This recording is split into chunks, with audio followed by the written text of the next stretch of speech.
Hi, this is Dr. Perry Carpenter. I'd like to thank you for taking the time to join me on this week's video.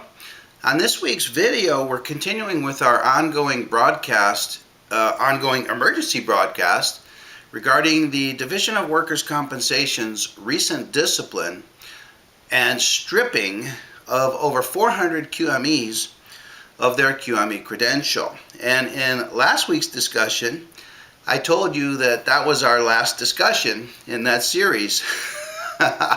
But in the time between then and now, there have been some critical developments in the story, some instrumental developments, some fascinating developments that I simply had to share with you.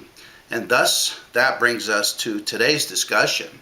Now, just to put today's discussion into context, remember, or let me remind you, that the Division of Workers' Compensation at some point in 2016 began to look at the complexity factors under CCR 9795 in a new way. They began to look at it in their new way, in their way is how they began to look at it. Now, their new interpretation of the complexity factors has nowhere been published, has nowhere been advertised, has nowhere been promoted, has nowhere been forwarded to us as qualified medical evaluators, and it simply was contained within house at the Division of Workers' Compensation. Well, that wasn't a big deal until the Division of Workers' Compensation then began to search for infractions of their new interpretation. And they found many doctors, and it's my opinion they're going to find all of us QME doctors in violation of their new interpretation of CCR 9795. And as it came time for QMEs to apply for reappointment of their QME credential, the Division of Workers' Compensation then used these alleged billing infractions to deny QME reappointments. And at last count, there's been over 400 QMEs denied reappointment as qualified medical evaluators. Now, if that discipline wasn't harsh enough, if that penalty wasn't harsh enough, it gets worse. These qualified medical evaluators were then stripped of their QME credential. They were ordered to pay restitution for what the Division of Workers' Compensation calculated to be the amount that their reports were overbilled by. And then, over time, and without a hearing, some of these doctors have been successful in settling their matter with the Division of Workers' Compensation by simply accepting the scarlet letter label of an overbiller, of a violator, simply to get their QME credential back, at which point the Division of Workers' Compensation places these doctors on probationary status, which is like the kiss of death for any future QME panel requests over the next 12 months. So without so much as a hearing, without so much as notifying us QMEs in the field of this new interpretation, the Division of Workers' Compensation has cut off the heads, beheaded over 400 qualified medical evaluators for new rules and new interpretations that we could never have any way of knowing, because this new interpretation has been unpublished and has been largely kept within the walls of the Division of Workers' Compensation. So the penalties are wide. The sword is cutting across all specialties. It doesn't seem to have any preference for Northern California or Southern California. It's just that the Division of Workers' Compensation is thinning its ranks of QMEs quite quickly, and the count continues as we speak. Well, recently 3 doctors decided that they could not take this, and they decided to rise up and confront the Division of Workers' Compensation. And they filed a lawsuit collectively, these 3 doctors, and they filed a lawsuit to sue the Division of Workers' Compensation and the heads of the key departments at the Division of Workers' Compensation Medical Unit and the Department of Industrial Relations. So those parties are being sued by these three doctors. Well, despite the fact that the doctors make a good case and support their case quite well, you'd have to ask yourself, what chance do three lonely, lowly Dr. QMEs have in going against the almighty Division of Workers' Compensation Medical Unit? I mean, the DWC Medical Unit, this is a governmental agency, correct? They have all the money in the world, they have all the staying power in the world, they have all the power in the world, and they've exercised this power by lopping off the heads of QME evaluators without so much as even giving these doctors a chance to defend themselves or explain themselves in any sort of a hearing. So three doctors have filed a lawsuit, and I have the lawsuit here, and I've made the lawsuit available to you in conjunction with today's broadcast, so you can read it for yourself. I've read it for myself a couple of times, and what it reveals in the lawsuit is quite fascinating, because it details the travails of these three doctors and how the process of the denial of their reappointment has unfolded. It contains all the letters that have been sent to these doctors by the Division of Workers' Compensation. It includes the doctors' responses to those letters. It includes the denial letters.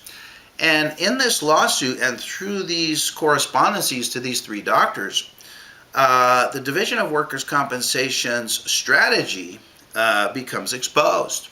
And what's happening is the Division of Workers' Compensation has redefined some of the complexity factors to make it impossible for any report to qualify for the use of these complexity factors. And the overall purpose of this, I believe, is to basically eliminate the ML104 billing level, thereby driving down the cost of doctors' reports, and thereby reducing any profit that there could be in this business of evaluating injured workers, basically by eliminating the ML104 billing level. And how they've attacked the ML104 billing level is quite fascinating. It's so creative. It's so surprising that it's nothing that you or I could ever come up with in our wildest imagination. But down at the Division of Workers' Compensation, they've done it. And it has to do with the use of the causation complexity factors, and it has to do with the ML104 billing level in general, and how we get paid for an hourly rate of $250 per hour at the ML104 billing level, whereas the other billing levels for our evaluations, the ML102 and the ML103, pay only a very low flat rate, which basically makes those types of reports prohibitive for the doctors. I mean, you just simply cannot afford to spend any time on those reports because the compensation rate is so low. So it's not clear where all of this is going and what impact this is going to have on our evaluations going forward, except of course to make them worse, to make them quicker, to make them less detail oriented, and to severely compromise the time that we can spend on these evaluations. But these doctors rose up against the Division of Workers' Compensation to attack the new interpretation of causation as a complexity factor and the ML104 billing level. Now, to review, the medical causation complexity factor simply states that causation qualifies as a complexity factor upon written request of the party or parties requesting the report. Upon written request of the party or parties requesting the report. Now, this is not a problem because we typically receive a written request from the parties to ask for an addressment of causation. And it's my opinion that an addressment of causation never has an improper timing. There's never a bad time to revisit causation. Causation needs to be visited and discussed at the beginning of a claim. Causation needs to be visited and discussed in the middle of a claim. Causation needs to be visited and discussed even at the end of the claim. And the causation opinion and the causation conclusion can change throughout the life of the claim.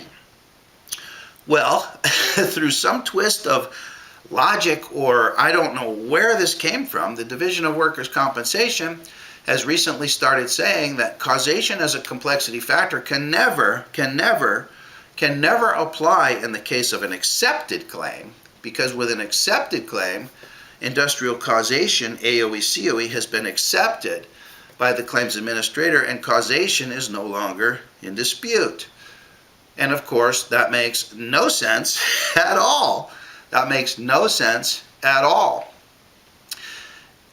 If a doctor discusses medical causation at the beginning of the claim, in the case of a denied claim, when the history of the claim is short and simple, how is that any more complex and qualify as a complexity factor than a doctor's discussion of causation in the middle of a claim, after a year of treatment has passed, or a year of total temporary disability has passed, after new body parts have been added to the claim, after a cumulative trauma injury has been added to the claim?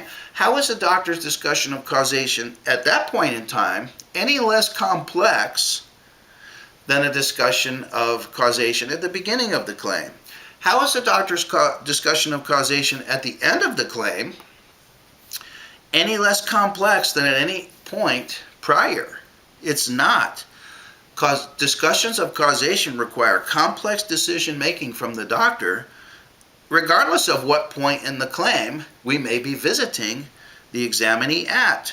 Okay, so the logic that a discussion of causation only qualifies in the case of a disputed claim, a denied claim, a rejected claim, makes no sense whatsoever.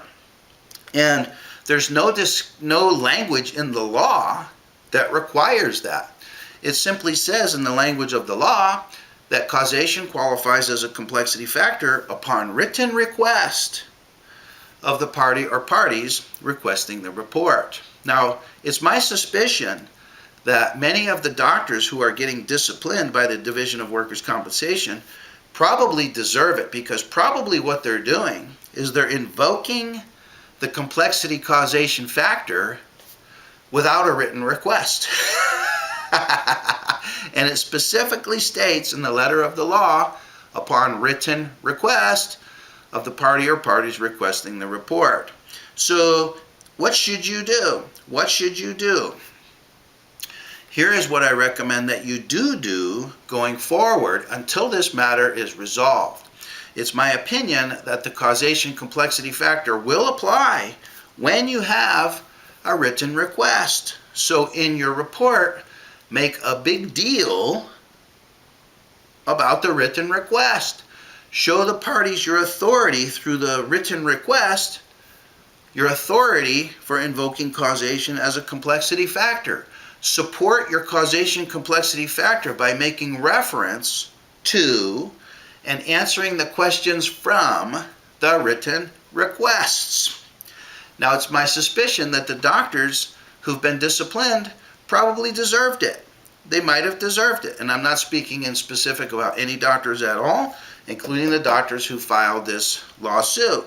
But they probably deserved it because they either did not have written requests, or they did a poor job referencing or demonstrating their written requests, and then comporting their causation discussion in the report with the written requests, so that the two fit hand in hand and actually qualify as a bona fide complexity factor. Okay? But there's nowhere in the law that says that it applies only in the case of a denied claim, which is what the Division of Workers' Compensation is now claiming, which makes no sense at all.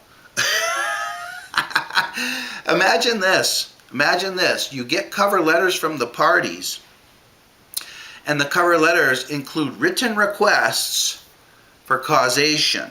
Now, according to the Division of Workers' Compensation, this marks the point in time when the doctor must then go to work.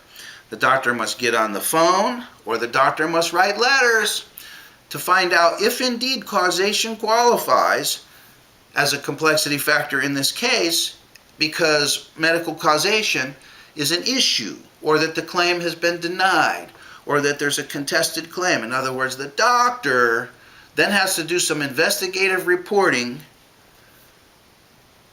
to find out if causation qualifies as a complexity factor, even in the case when he has the written request.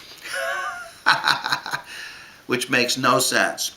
And it's my suspicion that this is going to blow over. And I'll share with you the recent development on this in just a second. Now, the second route of attack that the Division of Workers' Compensation is taking on qualified medical evaluators is through the use of the ML104 billing level. Now, if you're familiar with ML104, there's 3 circumstances under the ML104 that qualify for the use of this billing level for extraordinary circumstances. Well, due to a typographic error, a documented typographic error, a known typographic error within the ML104, the Division of Workers' Compensation has recently begun stating that billing for your report preparation time under ML104 qualifies only in the circumstance when the parties have agreed in advance and in writing that the evaluation involves extraordinary circumstances. Okay?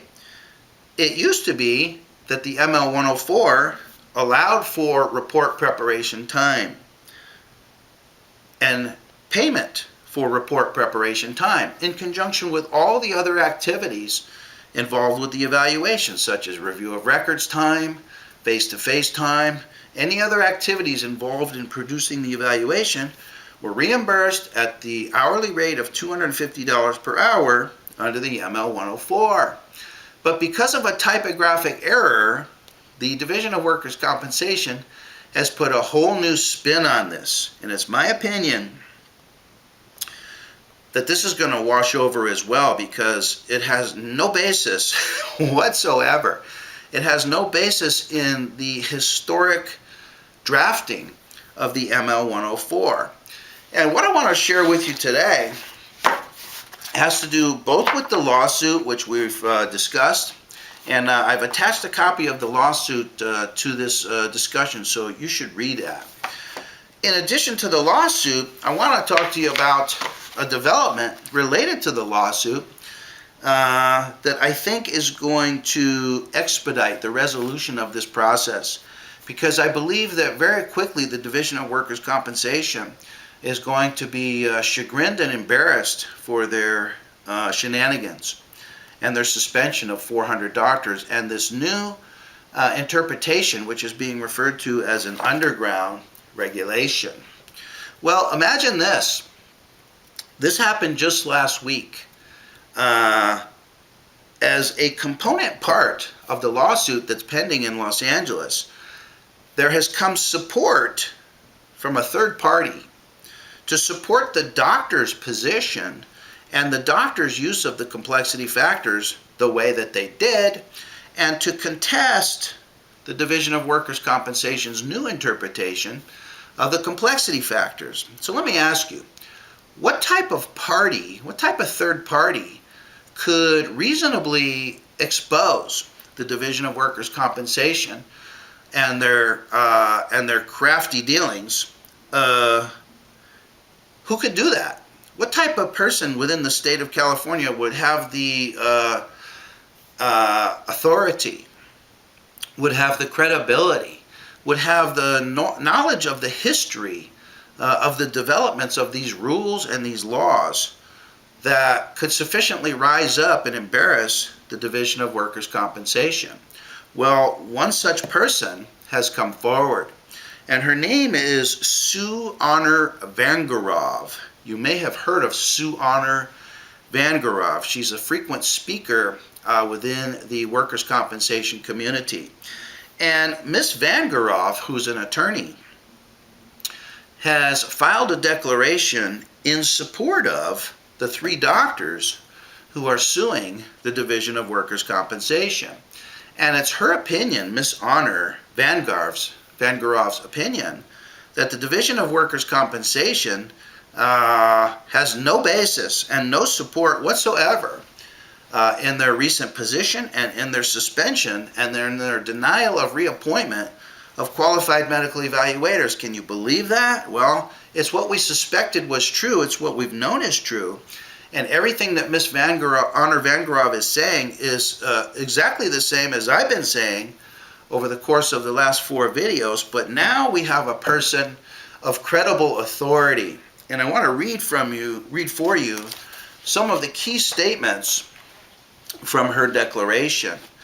Now, the first thing she does in her declaration is she establishes her credentials and her credibility as being an expert in this field, in this area of the medical legal fee schedule.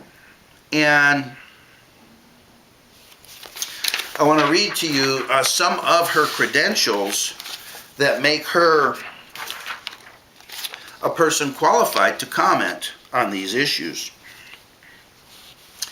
She says, since 2000, so I'm an attorney, and I'm a certified specialist in workers' compensation law. So those are attorneys who have gone through extra training and become certified in workers' compensation law, as opposed to real estate law, family practice law, maritime law, and all these others. She says, I'm also the president of Honor System Consulting. One of the subjects about which I consult and provide expert opinions is the medical legal fee schedule.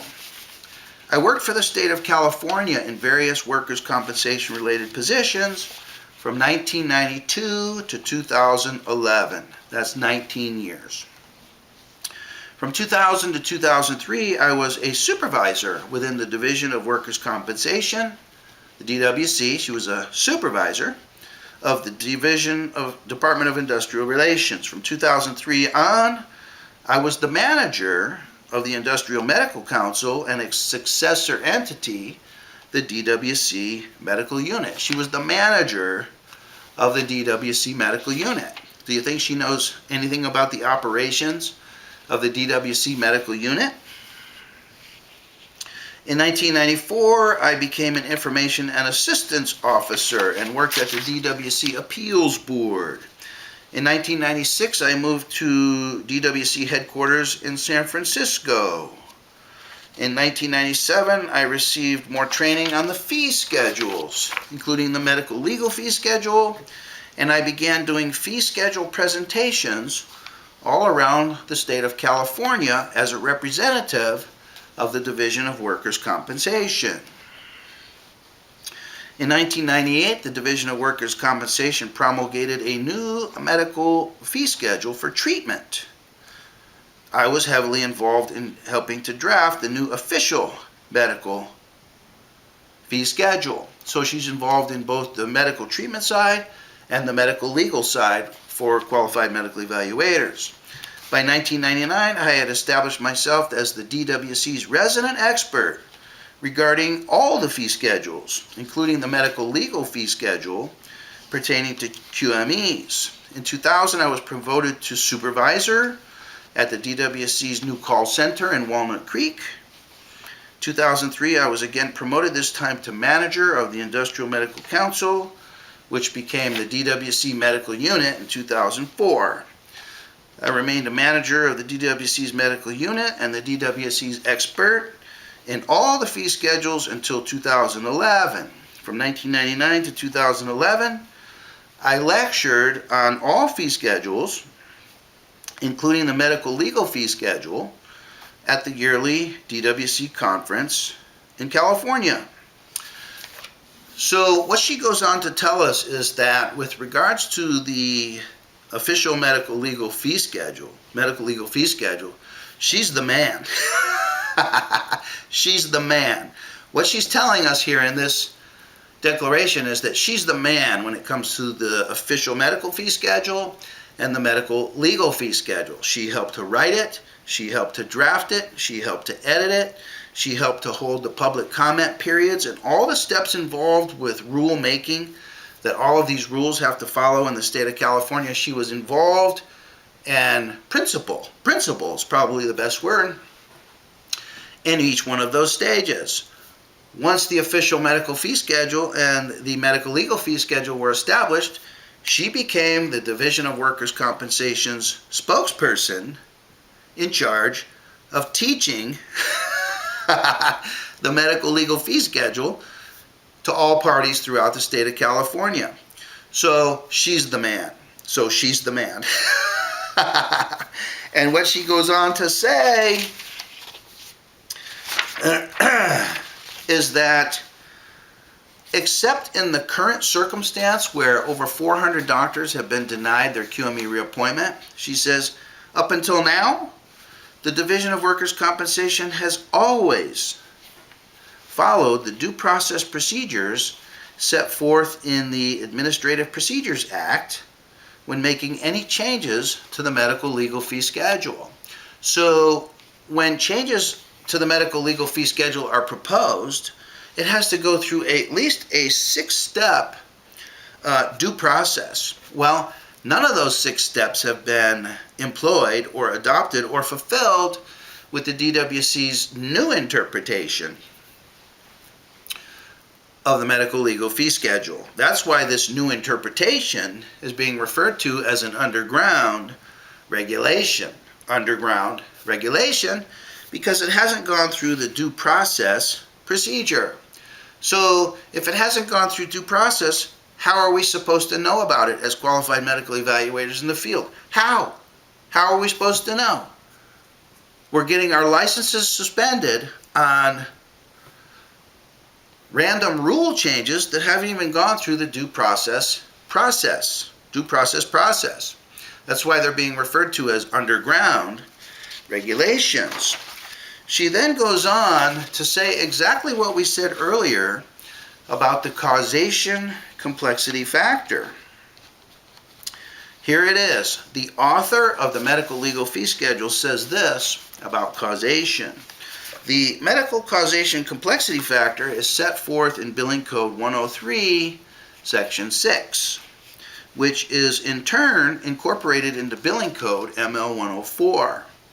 The medical causation complexity factor requires only that a QME address, quote, the issue of medical causation upon written request of the party or parties requesting the report, unquote. Then she says, this is a simple rule that requires nothing more than any type of written request. Requires nothing more than any type of written request. In a denied case, in an accepted case, in a concluding case, at any point along the lifetime of the claim, according to Ms. Honor Vangerov, a discussion of medical causation upon written request of the parties qualifies as a complexity factor because of the complex medical decision making that goes into that discussion, which is exactly what we've been saying all along. Now, my suggestion to you is to make sure that you demonstrate to the parties and you document perfectly your authority in the form of your written requests. Include copies of your cover letters with your report. Reference the written requests from the cover letters within the body of your report. Just like the review of records where you make a big deal about substantiating the complexity factor, which review of records is a complexity factor, you make a big deal about substantiating your medical causation complexity factor. In your report, make a big deal out of your complexity factors, okay? My suspicion is that the doctors who've been disciplined, many of them did a poor job or no job, or maybe even had no written request at all. She then goes on to talk about the ML 104 billing level and how the Division of Workers' Compensation did indeed make a typographical error, which is now screwing the whole deal up. And she's an authority on this typographic error because she was involved in the drafting of the ML 104 from its inception back in the 90s. And she provides to the parties as exhibits in her declaration, as exhibits, the historic drafting of the ML 104, and she shows how this typographic error developed and how it's somehow persisted without being corrected for many, many years now, and how the Division of Workers' Compensation is now relying on this typographic error in its justification of disciplining doctors. So my suggestion to you is, I think this is all going to shake out, especially with her declaration that this is completely wrong. This is completely wrong. And I believe this type of authority, Sue Honor Vangerov, is likely to add great interest and great credibility to the position of the doctors going into this lawsuit. So my suggestion to you is, on your ML 104, make sure you have each and every complexity factor clearly established and clearly supported. Now, for those of you that are motivated, I suggest also that you follow the letter of the ML 103 and go ahead and get from the parties an agreement that the evaluation qualifies as an extraordinary evaluation. So if you're able to get an advanced agreement from the parties, you don't have to qualify for any of the complexity factors. You simply get a carte blanche open ticket to the ML 104. And imagine this, imagine you call up the claims administrator and you're explaining to them that you want to get them to agree in advance before the evaluation that this is an extraordinary evaluation. And imagine that the claims administrator says to you, well, what makes it so extraordinary? Why should I agree that this is an extraordinary circumstance? I believe that if you then go on to elaborate on the various complexities in the report, such as, well, claims administrator, I have over 1,000 pages of medical record to review. Those medical records detail multiple prior injuries and industrial injuries to same and similar body parts. It seems that there's complex issues of causation involved, including multiple body parts, some of which are accepted, some of which are denied. It seems that there's some issues between specific and cumulative trauma injuries, and there's complex medical decision making. And so this is going to require an extensive physical evaluation, an extensive face-to-face discussion with the examinee. In my opinion, it qualifies as extraordinary. This is an extraordinary report, much greater than an ML 102 and much greater than an ML 103. Do you agree? And they will agree. They will agree. And I'm now getting doctors who are getting these advanced agreements in advance about their ML 104 billing level. But it's my opinion that in order to qualify for the ML 104, you don't simply have to get prior agreement, as the Division of Workers' Compensation is now claiming. You can simply qualify for the ML 104 under the other two descriptions, Description A and Description B,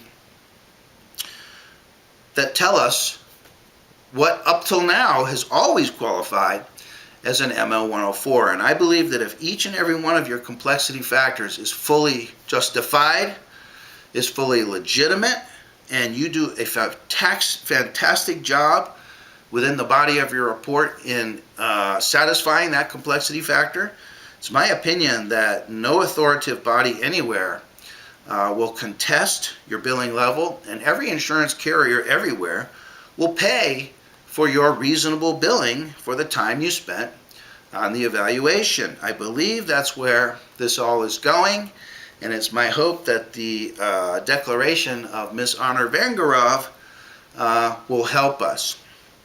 In concluding today's discussion, I want to say, and I want to ask you to think about, why would Ms. Honor Vangerov come forward and prepare a declaration against the almighty Division of Workers' Compensation. Why would she do that?